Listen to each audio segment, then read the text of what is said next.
Okay? That's how these people, that's how they roll. That's who they are. And it's an insufferable trait. I can't stand it. It frustrates me to no end. And I feel like in order to have any semblance of peace in my life, I have to speak out. I have to get things off my chest. And speaking into, talking to people is one of those ways that I get things off my chest. Whether anybody listens to what I have to say or not, even if one person does, they could pass on any information they might find valuable that could really help lift people. People have to be lifted. We have to start thinking highly of ourselves. Understand, we are cosmic, eternal creatures. The gift of life that God gives, He never takes away. And it's great to be alive. It's great to have existence. This is really cool, man. And what do we want for each other? What's logical? What's reasonable? We want the best for each other. Whether we know it or not, whether we've actually consciously thought about that, we have to understand what is bugging us. But you having to live in a world and witness unnecessary human suffering, I guarantee that's bugging you. Whether you think that you can just rationalize it and just say, oh, well, it's always been like that and get away with it. No, we're supposed to be growing as a civilization, evolving, becoming more and more civilized, not less and less, not maintaining problems that are highly solvable. 7 ways from Sunday, simply solved. The only reason they aren't solved is because it's going to step on somebody's toes, because somebody needs that problem to persist and hopefully proliferate for optimum job security. It's sick, folks. It's sick. What we would have, folks, if we had a supply and demand based economy is currency that was worth more each day. Sound currency that required accountability. And if there's one thing these top globalists, this New World Order class, the Illuminati, this elitist hypocrite class, hates worse than being exposed to the light of day, because they do hate that. Because that marks the beginning of the end for these people, is just being exposed to the light of truth. That's huge. And that is happening at this point in history like never before. With the internet, mass media all over the world, instant information, they're being exposed.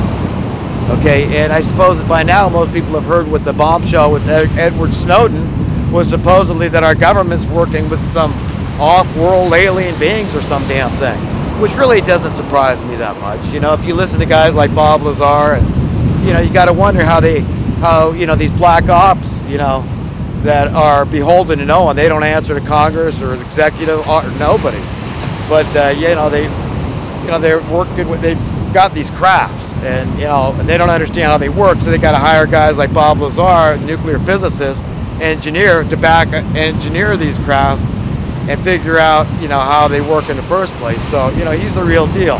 So I've known this stuff for quite some time, or at least let's say I believed it.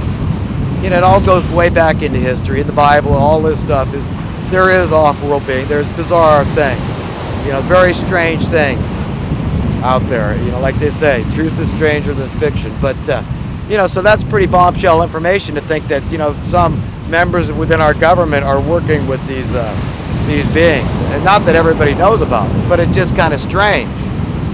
And we all just have to wake up and hold these people accountable. That is the thing. That's the other thing they hate worse than being exposed to the light of truth.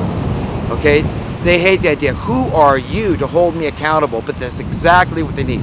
Who is the government? Let's define that. We, the people in America, are the government. We hire these politicians to do a job to serve us. And as for taxation, come on, folks, let's get real. We know what's going on now, like never before in history. Why don't we make the people pay tax at the very top only? It's not even going to hurt them. They get to keep their wealth, and everybody else gets to be prosperous. It's just a simple fact. If we shared what's on earth, there'd be so much plenty for everybody. You could have giant malls where you can pick out a new car at any time. Same thing with department stores. Food, the whole thing. Everything for everybody, free. That's it. You do what you want when you want. We serve freely. We don't have to be beholden to any person. That's the only way I can truly be free and liberated, and that I believe you can be. You've got to be willing to live in a society like that, where let your conscience be your guide. where you'll serve your fellow man. You don't want to sit around being hedonistic and self-serving all the time. You've got an instinctual need to serve. You know, it reminds me of following God's commandments. You know, following God's commandments is fulfilling an instinctual need. It comes innately, inherently. You want to do things that please others, and above all, that please God, your Father, that loves you in a way that nobody else can love you, which is very important, that has the power to save your life and give you a life in a better world with a better body, you know, and to grow for eternity, you know, to move up this you know, eternal, infinite existence, this cosmic tapestry of you know, human godlike life and experience. Being a part of this whole thing, this cosmic thing, is just great. But you know, we want to go up and up and up. We want to continue growing as these cosmic beings, and you know, tap into that resource of understanding the heart and mind of God. So when we want to please God, we'll do things pleasing of God, and we will serve freely. You know, so many people partake in art, and you know, currently in this world establishment, they get paid money for it. But those artists are going to serve. You can't stop an artist from serving. The work I do as a landscape gardener, I think it's just an art. That's it. I mean, nobody does the job the same as another guy. Every artist is different, but it's still, they try to be aesthetically pleasing on a whole. So there's got to be some common denominators that are generally accepted by most people as being beautiful. And so that's the framework an artist tries to work in. It's the same with an architect designing houses, or you know, whatever it is that you might like to play around with, design. And you know, so we're all artists to some degree. We're all creative. It's kind of an instinct to be inventive and creative. But you know, every job is important, and it's so important that everybody wake up to that. And so often the people in society today, they're being cheated. They're the most indispensable, the most important people are being subjugated the most by being paid minimum wage. Everybody's important. Everybody employed in the food service industry, all the clerks in the grocery stores, the departments, wherever it is. So many people are getting paid minimum wage out there, you know, and it's just really sad. All these Walmarts and stuff, it's just sickening to me that people are being cheated. And this is the best check and balance we could have on our currency, is just, you know, say, look, you know, we're getting tired of you people, like in the mainstream media, blaming the effect all the time. Like, you give all the effect. You notice how the mainstream media is always, you know, quick to report all the horrific crimes, the gun violence and all that. Do they ever talk about, you know, the root cause of all that crime? And then these same people have the nerve to call themselves journalists and reporters. Okay? Can they think for themselves? Are they free to report on anything they want to report on as they want to? No, they're not. Then they shouldn't take the jobs. It's just like any job. If you have to compromise your integrity, if you have to compromise your conscience, if you have to compromise what essentially amounts to your soul for a buck, forget it. That's paying homage to Satan right there. Okay, that's not being true to yourself. Who are you if you do that kind of thing? And I'm speaking mainly to the mainstream media right now. But I'm sick and tired of this. Don't play stupid with me. People aren't stupid. We all know how you people roll. We know so much of the information out in the world is the stuff you're not reporting. Oh, it's not relevant to hear that side of the story, huh? They're not paying the sponsors. This is what our sponsors, this is the side of the story they want you to focus on. We're not buying it anymore. Go to the cause. Go to the cause of the crime. The poverty, the financial desperation that was invented. Help the public to understand the laws of supply and demand. Stop BSing us. Tell us the truth, for crying out loud. Be somebody.